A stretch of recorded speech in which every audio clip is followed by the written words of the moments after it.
गुरुर्ब्रह्मा गुरुर्विष्णू गुरुर्देव महेश्वरा सद्गुरु साक्षात परब्रह्म तस्मै श्री सद्गुरवे नमः। जय जय रघुवीर समर्थ श्रीराम समर्थ। सद्गुरु चरणांना नतमस्तक होऊन आपण या निरूपणास सुरुवात करूया। मायबाप सज्जनांचं स्वागत आहे। पहा, आज आपण पाहणार आहोत, जेव्हा विधवा स्त्री होते ना, तेव्हा बघा काही समाजामध्ये तिला वाळीत टाकलं जातं, बघा गावातून बाहेर टाकलं जातं, काहींमध्ये तिचा आदर केला जातो। म्हणजेच जेव्हा तिच्या पतीचा मृत्यू होतो तेव्हा ती स्त्री विधवा बनते। कुठे कुठे तिला अपशकुनी मानलं जातं। मग तिला स्वर्ग मिळतो का नरक मिळतो हे आज आपण पाहणार आहोत। या मनुष्याच्या कार्यानं तिला काय मिळतो हे आज आपण पाहणार आहोत। चित्रगुप्ताच्या मनात एक प्रश्न निर्माण झाला, जर एखादी स्त्री पतीच्या मृत्यूनंतर आपलं संपूर्ण आयुष्य संयम, सेवा आणि भक्तीमध्ये घालवत असेल तर तिच्या आयुष्याचं मूल्य काय असतं? तिच्या दुःखाला आणि त्यागाला देवाच्या दरबारात स्थान नसतं का? चित्रगुप्तांनी हात जोडून धर्मराजांना विचारलं, प्रभू, संसारात पती गमावलेल्या स्त्रीचं जीवन कठीण असतं, पण जर ही या दुःखात ही धर्म, संयम आणि चांगुलपणाचा मार्ग सोडत नसेल ना, तर तिच्या कर्माचं फळ काय असतं? धर्मराज म्हणाले, चित्रगुप्ता, या प्रश्नाचं उत्तर केवळ काही शब्दात देता येणार नाही। त्यासाठी तुला एका स्त्रीची कथा ऐकावी लागेल। अशा कथा जिच्यामध्ये दुःख आहे, प्रेम आहे, त्याग आहे, मृत्यूनंतर उघड होणारं सत्य आहे। धर्मराजाची कथा सुरू झाली अनेक वर्षापूर्वी। कर्णिकापूर नावाचं एक छोटंसं गाव होतं। गाव साधं होतं, पण तेथील लोकांच्या जीवनामध्ये श्रद्धा, आपुलकी। सकाळी मंदिरातील घंटानादानं गाव जागं व्हायचं आणि संध्याकाळी प्रत्येक घराच्या दारामध्ये दिवा लागायचा। याच गावामध्ये पहा, सावित्री नावाची एक स्त्री राहत होती। तिचा जन्म श्रीमंत घरामध्ये झाला होता। तिच्या माहेरी धन दौळे तिची कमतरता नव्हती आणि विवाहानंतर तिचं आयुष्य पूर्णपणे बदललं। तिचा विवाह माधव नावाच्या साध्या आणि कष्टाळू प्रामाणिक तरुणाशी झाला होता। माधव श्रीमंत नव्हता, त्याचं घरही मोठं नव्हतं। मातीच्या भिंती, छोटंसं अंगण आणि छोटीशी शेती एवढंच त्याचं जग होतं। पण तो आपल्या जीवनामध्ये अत्यंत आनंदी होता। पैसे कमी येत होते, पण त्या पैशांमध्ये तो आनंदी होता। पण त्या छोट्याशा घरात एक अशी गोष्ट होती जी मोठमोठ्या महालांमध्ये सुद्धा मिळत नव्हती, एकमेकांवरील प्रेम आणि विश्वास। सावित्रीनं कधीही आपल्या माहेरच्या संपत्तीचा अभिमान केला नाही। लग्नानंतर तिनं माधवचं घर आपलं खरं घर मानलं। पहाटे उठून ती अंगण स्वच्छ करायची। अंगण स्वच्छ केल्यानंतर आंघोळ धुवून ती उपासनेला बसायची। उपासना झाली की तुळशीला पाणी घालायची, देवासमोर दिवा लावायची आणि मग घरातील कामांना सुरुवात करायची। माधव शेतात जाण्यापूर्वी ती त्याच्यासाठी प्रेमानं भोजन तयार करायची। दिवसभर घरातील कामं करून ती इतर गावकऱ्यांनाही मदत करायची। वृद्ध स्त्रिया तिच्याकडे पाहून म्हणायच्या, ज्या घरात अशी स्त्री असते त्या घरात सुख कधी कमी पडत नाही। माधवला सावित्रीच्या प्रेमाची खरी किंमत माहीत होती। एके संध्याकाळी दोघे घराच्या अंगणात बसले होते। आकाशात सूर्य मावळत होता। माधवनं सावित्रीकडे पाहून हसत विचारलं, तुझ्या माहेरी इतकं मोठं घर आहे, तिथे तुला किती सुख मिळालं असतील, मग माझ्यासोबत या छोट्याशा घरात राहताना तुला कधीच वाईट वाटत नाही का? सावित्री काही क्षण शांत राहिली, मग ती हसली आणि म्हणाली, स्वामी, ज्या घरात प्रेम नसतं ते कितीही मोठं असलं ना तरी ते घर नसतं, आणि जिथे प्रेम आणि आपुलकी असते तिथे छोटीशी झोपडीसुद्धा महालासारखी वाटते. माधव तिच्याकडे पाहत राहिला. सावित्री पुढे म्हणाली, माझ्यासाठी माझा संसार तुम्ही आहात, तुमचं प्रेम आहे, तुमचा विश्वास आहे, एवढंच माझ्यासाठी पुरेसं आहे ना. या क्षणी माधवच्या डोळ्यात पाणी आलं. त्याला जाणवलं की संपत्तीपेक्षा मोठी संपत्ती त्याच्या घरामध्ये आहे, पण त्याच्या या सुखी संसारावर नियतीची सावली आधीच पडलेली होती. काही दिवसांनी गावात मुसळधार पावसाला सुरुवात झाली. सुरुवातीला लोकांनी त्याकडे नेहमीचा पाऊस म्हणून पाहिलं, पण दिवसेंदिवस पाऊस वाढत गेला. नद्या दुथडी भरून वाहू लागल्या, शेतीमध्ये पाणी साचलं, कच्ची घरे कोसळू लागली. एका रात्री पाऊस इतका प्रचंड झाला की संपूर्ण गाव भयभीत झालं. त्याचवेळी माधवला आपल्या शेताची चिंता वाटू लागली. त्यानं सावित्रीला सांगितलं, जरा आज शेत वाचलं नाही तर आपला संपूर्ण वर्षाचा आधार नष्ट होईल, मला जावं लागेल. सावित्रीने त्याचा हात घट्ट पकडला. नका जाऊ, ती घाबरलेल्या आवाजात म्हणाली. बाहेर परिस्थिती खूप वाईट आहे. माधवनं तिच्याकडे पाहून शांतपणे सांगितलं, काळजी करू नकोस, मी लवकर परत येईल. तो घराबाहेर पडला. सावित्री दारात उभी राहून त्याला अंधारात नाहीसा होताना पाहत राहिली. तिला तेव्हा माहीत नव्हतं की त्या रात्री त्याच्या आयुष्याचा सर्वात मोठा आधार तिच्यापासून कायमचा दूर जाणार होता. काही तास उलटले. पाऊस थांबण्याचं नाव घेत नव्हता. सावित्री दाराकडे पाहत बसली. माधव परतला नव्हता. तिच्या मनात भीती निर्माण झाली. ती गावकऱ्यांना घेऊन माधवच्या शोधासाठी बाहेर पडली. पण अंधार, मुसळधार पाऊस आणि नदीचा प्रचंड प्रवाह असल्यामुळं कोणालाही काहीच सापडलं नाही. संपूर्ण रात्र सावित्रीनं डोळ्यामध्ये प्राण आणून वाट पाहिली. पहाट झाली. पाऊस थोडा कमी झाला. तेवढ्यात गावाच्या दिशेनं काही लोक धावत येताना दिसले. त्यांच्या चेहऱ्यावरचे भाव पाहून सावित्रीचे हृदय धडधडू लागले. त्यापैकी एकाने काहीही न बोलता तिच्याकडे पाहिलं. सावित्रीच्या ओठांवर एकच प्रश्न आला, माधव कुठे आहे? कुणीच उत्तर दिलं नाही. आणि मग नदी किनारी सापडलेल्या त्या एका दृश्यानं सावित्रीचे संपूर्ण आयुष्य एका क्षणात बदलून गेलं. नदी किनारं माधवचं निष्प्राण शरीर पाहताच सावित्रीच्या पायाखालची जमीनच सरकली. ज्या व्यक्तीला काही तासापूर्वी तिनं स्वतःच्या हातानं घराबाहेर पाठवलं होतं, तो आता तिच्यासमोर निश्चय पडला होता. ती माधवच्या शरीराला बेलगून आक्रोश करू लागली. माझ्या जीवनाचा आधार निघून गेला, आता मी कोणासाठी जगू? गावातील प्रत्येक स्त्रीच्या डोळ्यामध्ये अश्रू होते, पण सावित्रीच्या दुःखाला शब्द नव्हते. ज्या घरात काळपर्यंत प्रेमाचे स्वर घुमत होते त्याच घरात आता मृत्यूची शांतता पसरली होती. विधीपूर्वक माधवचा अंत्यसंस्कार झाला. चितेच्या ज्वाळा हळूहळू शांत होत होत्या आणि त्यांच्यासोबत सावित्रीच्या आयुष्यातील एक संपूर्ण अध्यायही संपला. अंत्यसंस्कारानंतर काही गावकरी तिच्याबद्दल बोलू लागले. आता सावित्री माहेरी जाईल. एकटी स्त्री इथे किती दिवस राहणार? या घरात तिचा आता आहे तरी कोण? सावित्रीनं हे सर्व ऐकलं. तिच्या डोळ्यात अश्रू होते, पण आवाजात विलक्षण स्थिरता होती. ती म्हणाली, या घरात माझ्या पतीच्या आठवणी आहेत. ज्या अंगणात मी त्यांच्यासमोर आयुष्य जगले, ते अंगण मी कसं सोडू? माझा संसार संपला असेल, पण माझं कर्तव्य अजून संपलेलं नाही. गावकरी तिच्याकडे पाहतच राहिले. पतीच्या मृत्यूनंतर एवढ्या मोठ्या दुःखातही तिच्या मनात स्वतःसाठी नव्हे तर कर्तव्यासाठी विचार होता. पुढचे दिवस मात्र खूप कठीण होते. माधव घरात नव्हता.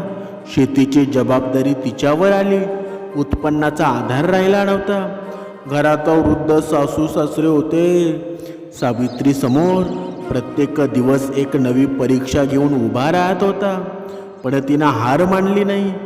पहाट होताच ती उठायची, घर स्वच्छ करायची, देवासमोर दिवा लावायची आणि मग शेताकडे निघायची. दिवसभर कष्ट करून संध्याकाळी ती घरी परतायची आणि वृद्ध सासू सासऱ्यांची सेवा करायची. तिचे शरीर थकत होतं, पण तिच्या मनात एक विचार होता. माधवने हे घर माझ्यावर विश्वास ठेवून सोपवलं होतं, आता त्याचा विश्वास मी तुटू देणार नाही. तिथे माहेर मात्र अजूनही संपन्न होतं. एके दिवशी सावित्रीनं वडील आणि भाऊ त्यांना भेटण्यासाठी आले. वडिलांनी तिची अवस्था पाहिली, डोळ्यात अश्रू आणून म्हणाले, बेटा आता आमच्यासोबत चल, तुझ्यासाठी आमचं घर सदैव खुलं आहे. तुला अशा प्रकारे एकटीनं दुःख सहन करण्याची गरज नाही. पहा, तुम्हाला सुद्धा सर्वांना सांगणं आहे, जर आपली मुलगी असू द्या, जेव्हा तिचा पतीचा मृत्यू होतो ना, तेव्हा तिला एकट्याला सोडून कधीही जाऊ नका. कधी कधी आईबाप काय करतो की अतिशय क्रूरपणे वागतो. जेव्हा आपली मुलगी संकटामध्ये असते ना, तिचा पतीचा मृत्यू होतो, ती बघा आईबाप त्या स्त्रीला आपल्या घरामध्ये स्वीकारत नाही. त्या स्त्रीला काय म्हणत असतो बरं, की तुझ्यामुळे आम्हाला लोक वाईट साईड बोलतील, तू तुझ्या घरीच व्यवस्थित राहा. पण ते चुकीचंच आहे ना. स्त्री म्हणजे लक्ष्मी आहे. ही लक्ष्मी जर तुमच्या घरामध्ये परत आली ना, तुमच्या जीवनाचं सोनंच होणार आहे. पहा, सावित्रीनं वडिलांच्या चरणांना स्पर्श केला. तिच्या डोळ्यामध्ये पाणी होतं. ती म्हणाली, तुमचं प्रेम माझ्यासाठी आयुष्यभराची संपत्ती आहे, पण ज्या घरात मी माझ्या पतीसोबत आयुष्याचं सुंदर क्षण जगले, ते घर मी कसं सोडू. आता माझं उरलेलं आयुष्य इथेच माझी जबाबदारी पूर्ण करण्यात जाईल. वडिलांकडे तिच्या निर्णयाला उत्तर नव्हतं. ते जड मनाने परतले. आता सावित्रीचं आयुष्य आणखी शांत झालं. दिवसा ती सर्वांसमोर धैर्याने वागायची, कोणाच्या दुःखात जाऊन जगायची, गावातील वृद्धांची सेवा करायची, गरजू लोकांना शक्य तितकी मदत करायची. पण रात्री तिचं दुःख बाहेर यायचं. घरातील प्रत्येक कोपरा तिला माधवची आठवण करून द्यायचा. कधी त्याचा आवाज कानावर पडल्यासारखं वाटायचं, तर कधी दार उघडून तो आता येईल अशी क्षणभर आशा वाटायची. ती देवासमोर दिवा लावून शांत बसायची. तिच्या डोळ्यातून अश्रू वाहत असायचे. ती म्हणायची, प्रभू माझे स्वामी आता या जगात नाहीत, पण त्यांच्या नावांवर कधी कळंक येऊ देणार नाही. मला एवढी शक्ती द्या की मी त्यांच्या स्मृतीचा आणि माझ्या कर्तव्याचा मान राखू शकेल. दुःख कमी झालं नव्हतं, पण सावित्री बदलत होती. तिचं दुःख हळूहळू तिच्या शक्तीत रूपांतरित होत होतं. तिनं कधी कोणाची निंदा केली नाही, कोणाच्या सुखाचा हेवा केला नाही. स्वतःच्या दुःखामुळं तिनं इतरांवर राग काढला नाही. गावातील लोकांना आता तिच्यात काहीतरी वेगळं दिसू लागलं होतं. ज्या स्त्रीनं एका क्षणात आपला संसार गमावला होता, तीच आता इतरांच्या संसारामध्ये सुख निर्माण करण्यासाठी उभी राहत होती. हळूहळू सावित्रीच्या त्यागाची चर्चा संपूर्ण गावामध्ये होऊ लागली. वृद्ध तिच्याकडे मुलीसारखे पाहू लागले. स्त्रिया तिच्या संयमाचं उदाहरण देऊ लागल्या. पण सावित्रीला या कौतुकाची कधीच अपेक्षा नव्हती. तिच्यासाठी ती फक्त आपलं कर्तव्य करत होती. काळ पुढे सरकत होता. वर्ष उलटली. सावित्रीचे केस पांढरे होऊ लागले. शरीरावर वयाच्या खुणा दिसू लागल्या, पण तिच्या चेहऱ्यावरचा शांतभाव कायम राहिला. तिच्या जीवनातील दुःख आता तिच्यासाठी ओझं राहिलं नव्हतं, तेच तिचे तप बनलं होतं. आणि याच वेळी पृथ्वीवर घडणाऱ्या या गोष्टींची चाहूल देवलोकापर्यंत पोचली. एक दिवस स्वर्ग लोकातील दिव्य सभेमध्ये देवर्षी नारद उपस्थित झाले. त्यांच्या चेहऱ्यावर नेहमीप्रमाणे हास्य नव्हतं. ते म्हणाले, देवतांनो, पृथ्वीवर एक अशी स्त्री आहे जिच्या त्यागाची आणि संयमाची कीर्ती आता स्वर्गापर्यंत पोचली आहे. देवतांनी आश्चर्याने त्यांच्याकडे पाहिलं. नारद पुढे म्हणाले, तिनं आपल्या दुःखांना शाप मानलं नाही, तिनं त्याचं तपामध्ये रूपांतर केलं. पतीच्या मृत्यूनंतर तिनं आपल्या कर्तव्याचा त्याग केला नाही. ही बातमी ऐकून देवतांमध्ये कुजबुज सुरू झाली. पण पृथ्वीवर सावित्रीला याची काही कल्पना नव्हती. ती नेहमीप्रमाणे आपल्या छोट्याशा घरात देवासमोर दिवा लावत होती. त्या दिवशी मात्र तिच्या मनात एक अनोळखी शांतता होती. जणू तिच्या आयुष्याचा शेवटचा अध्याय जवळ येत होता. तिला अजून माहीत नव्हतं की तिच्या मृत्यूनंतर तिच्यासमोर उघडणारं दृश्य केवळ तिच्या आयुष्याचा निर्णय घेणार नव्हतं.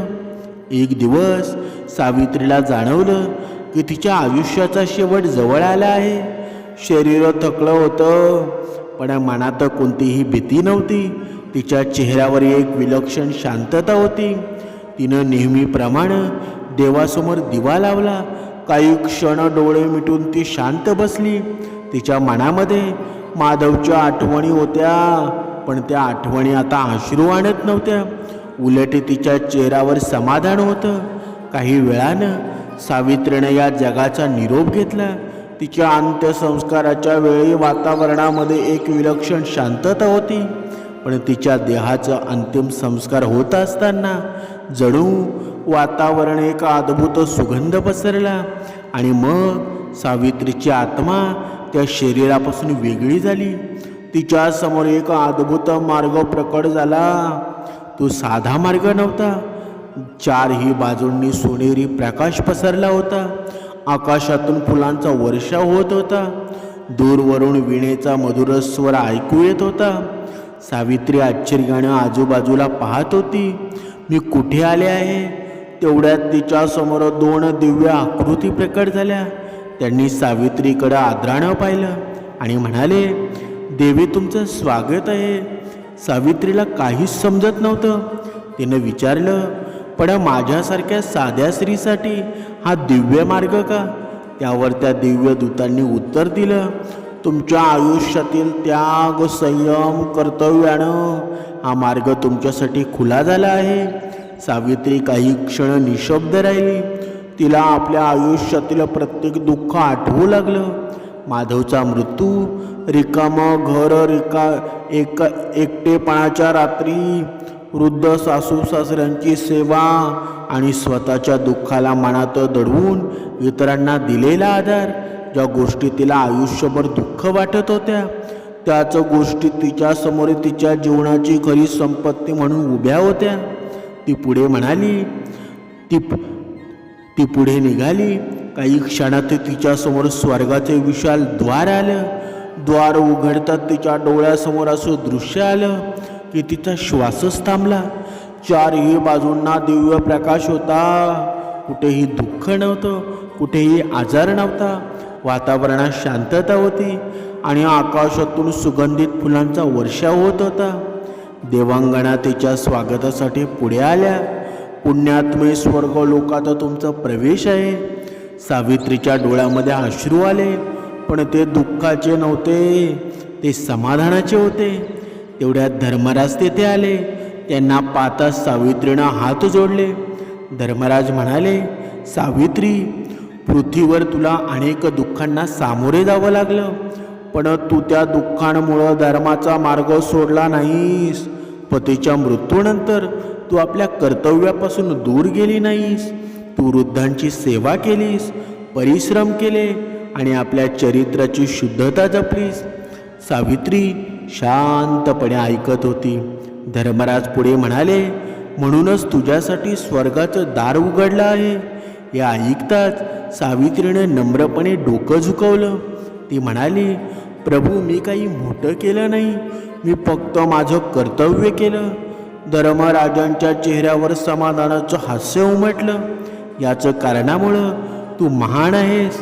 ते म्हणाले, ज्याला स्वतःचं कर्तव्य मोठं वाटत नाही, त्याचं कर्तव्याला खरं सामर्थ्य प्राप्त होतं. तेवढ्या सावित्रीची नजर समोर गेली आणि ती अचानक थांबली. तिच्या डोळ्यांवर तिला विश्वासच बसेना. समोर माधव उभा होता, ज्याला तिनं वर्षानुवर्ष आपल्या आठवणीत जपलं होतं. तो आज तिच्यासमोर हसत उभा होता. सावित्रीच्या डोळ्यातून अश्रू वाहू लागले. माधव माधव तिच्याजवळ आला. तो म्हणाला, तू माझ्यासाठी जे केलंस ते केवळ तुझ्या आयुष्याला नव्हे तर माझ्या आत्म्यालाही उंची देणारं ठरलं. सावित्रीनं त्याच्याकडं पाहत विचारलं, मी तर फक्त माझं कर्तव्य केलं होतं.